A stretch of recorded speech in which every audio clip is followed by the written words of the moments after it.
So I graduated from BASc in 2017. I was a sciences and engineering major and a minor in cultures. And my biggest focus was medical physics. I did a lot of classes in the medical physics department. I did a lot of ultrasound, MRI, biomedical imaging, things like that. My final dissertation was actually a project on the calibration of the hydrophones that are used to listen to ultrasound waves, so that they can calibrate ultrasounds so that they can then use them on patients and not burn other cells and only burn the bad cells. So you get an idea of how kind of sciencey I was being.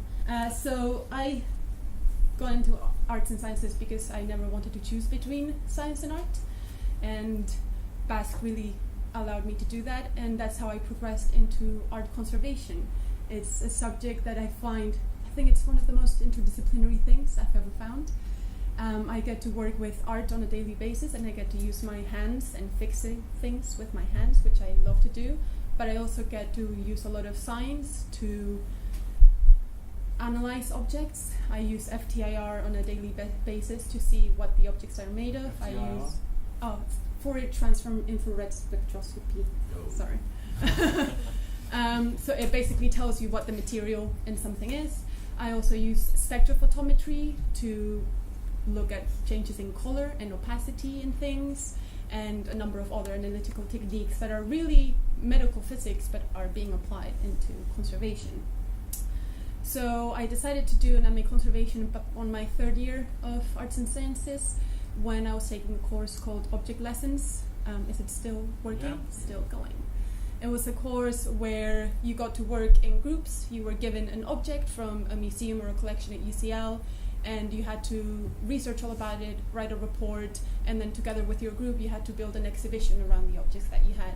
I'd never done anything like that. I'd never done any museum studies or object studies or anything of that sort, but I really enjoyed getting to work with an object and learn through it.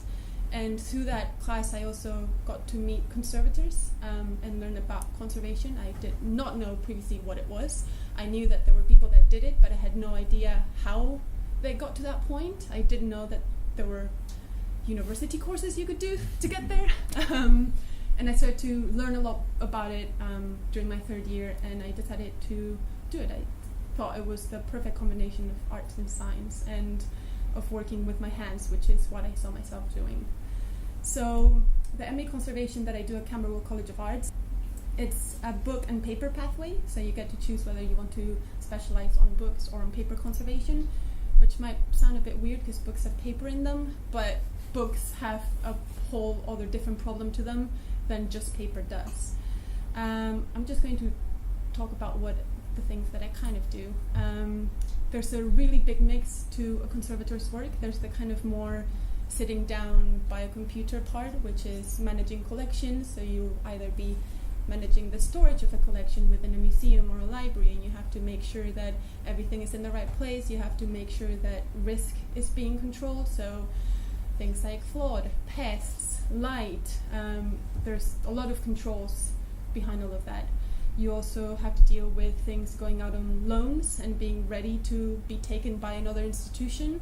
You have to be to have things ready for exhibition, and you have to manage exhibitions as well. So for an exhibition, there'll be the curators who actually prepare it, but then the conservators will be the ones measuring light levels and how light affects the objects, measuring humidity levels and how that might affect the object as well, and measuring temperature levels, that as well.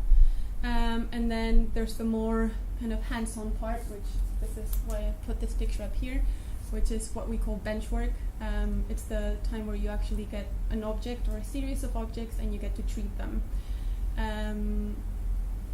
Conservation work really depends on what kind of environment you're working on. Some people work more privately, so you'll be working for people that just, art collectors that have their own pieces of art and want them to look beautiful.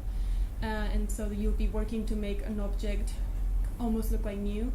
And then there's the work that you do for museums and institutions such as libraries and archives, which is the main aim will not be to make the object beautiful and new. It will be to stabilize it so that people can use it and view it and engage with it, but enough kind of not doing too much so that you can still see that it's had a history in the past and it's gone through a few things to where it has been now.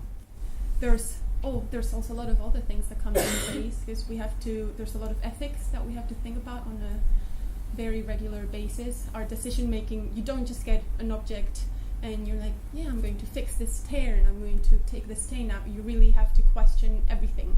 You question context, so where it comes from. You question audience, who is going to be using it, why are they going to be using it, why are they going to be viewing it. You question culture and religion a lot of the time, so there'll be objects that maybe cannot be treated because it's not in line with the practices of that culture. And you'll be considering things like, if it's not going to go on exhibition, then where is it going to be stored, and what can I do so that it can have the best storage. It's also a profession that is very niche. As I said, I didn't know about it before my last year of arts and sciences. So it's a profession that requires a lot of networking and a lot of public engagement. The way that we learn about new techniques and what other people are doing in different institutions is to go to conferences, tell people what we're doing, what projects we're working on, what new research we've done, and learning about it. And it also requires a lot of research, because we're a small group of people, and the more we research, the more we can tell each other about it, the better the profession can get. I was just going to ask, what's your favorite part of the job? If someone said you could do anything, what would you choose to do? That's a very difficult question. I think my favorite part of the job is, because it's the same reason why I did BASc, why I did this course, and why I got into conservation. I know it's a career that's going to keep me learning, and there's always new things that are going to come up. There's new techniques happening. We're learning that maybe this chemical is not the right one to use, and you keep changing. So my kind of ideal job within conservation would be somewhere where I can one day be sitting on a bench and doing my bench work and treating an object and kind of losing myself to it, because that happens. You forget that there's other things happening and you're just treating this beautiful thing in front of you. And then the next day being able to do research and kind of explore new things that are happening and how I can apply them, and use the science that we have available to learn more about the object as well, which is a lot of what I'm getting to do now at my current placement at the National Archives. I'm doing a lot of research into transparent papers. Tough question. Is there definitely a job for you at the end of all this? Is there a job, as in like practical terms? Like, do I graduate? It's quite a competitive area, isn't it? 'Cause it's such a fun thing. Yeah. And there aren't that many jobs out in this space, so you're sure you're going to get a job? So it's a good question. So there's jobs are not raining from the sky, but within conservation, paper and books is some of the most needed. Unlike maybe an objects conservator, we can get to work in museums with fine art, but we can also get to work in libraries, in archives, in private collections, in really small little museums. They're always going to have some kind of paper object to take care of. The way that the conservation ladder works, you do not graduate and get right away an amazing permanent position as a conservator in the British Museum. That does not happen. You have to work your way up. So the most common job for a graduate person to get is to work in digitization, which is the preparation of objects so that they can be digitized and available online. So that's what a lot of us in my course will probably start by doing, most probably me as well. And then as jobs come up, you apply, and you'll probably get to see all the same people at the interviews, because everyone that you know is applying for the same thing. But from the people that I know that have graduated previously from my course and the conservation peers that I meet, everyone within a few months from graduating has a job, and everyone gets to kind of go up the ladder as they need to. So it might not be easy, but there'll be a job. Great. So last question. And can you consider, for example, traveling to many other countries? Yeah. Can you apply easily abroad? Yeah, so it's definitely a big plus. Within the UK, within Europe, is maybe one of the biggest kind of conservation hubs, because we have a big organization called ICON, the Institute of Conservation. There's a lot of courses, a lot of people come here to study conservation. There's a lot of museums in London, in Oxford, and Cambridge, a lot of libraries. But I think most of the conservators I know have moved around. You can easily go to France. There's a lot of people in the Netherlands, in Belgium, Norway, Sweden. Denmark has a huge conservation community and conferences every year, and definitely as well Japan. So the conservation of Asian culture and objects within the UK is a really big thing, and a lot of institutions have really big connections to Japan and China for courses.